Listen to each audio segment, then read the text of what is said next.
The air hung heavy with dust. The acrid smell of smoke stung Hassan Ammar's nostrils.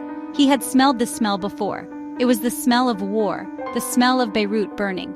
But this time was different.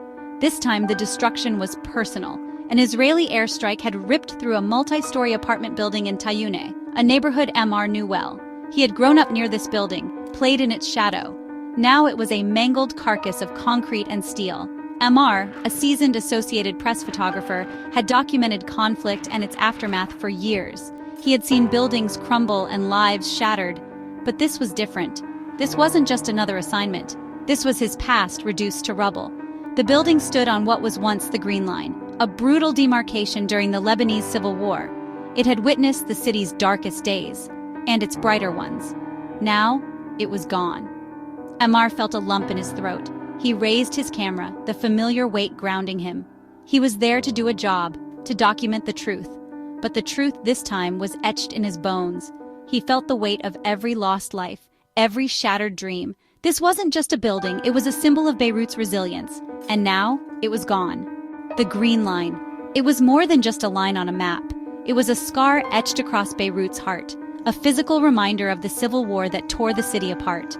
Ammar remembered the fear, the checkpoints, the constant threat of violence. The building, now reduced to rubble, had stood as a silent sentinel on this dividing line. It had seen it all. But even amidst the chaos, life had found a way.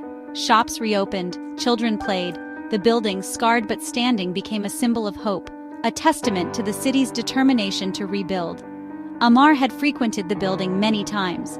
He had visited the notary's office on the second floor, bought running shoes from the sports store on the ground level.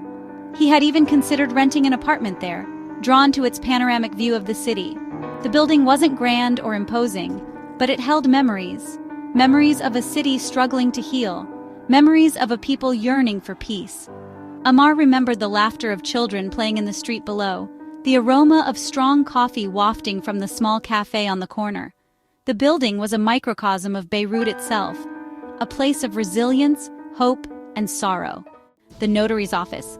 Ammar pictured the old man who ran it, his spectacles perched precariously on his nose. He remembered the sports store, its shelves once stacked high with shoes and sports equipment. He thought of the families who called the building home.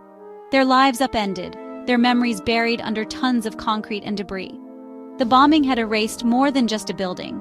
It had erased a part of Beirut's history, a part of Ammar's past.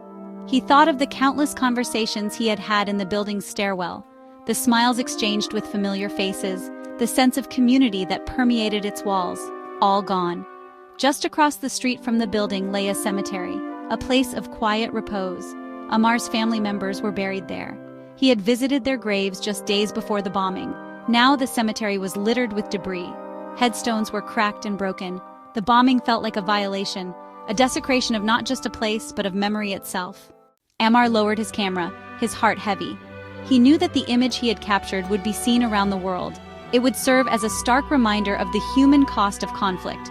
But he also knew that no photograph could truly capture the depth of the loss. The pain of seeing a place so familiar, so full of life, reduced to rubble. As he walked away from the site, Ammar thought about the resilience of Beirut. The city had risen from the ashes before. It would rise again. But the scars of this bombing, like the scars of the Civil War, would remain. A constant reminder of the fragility of peace and the enduring power of memory.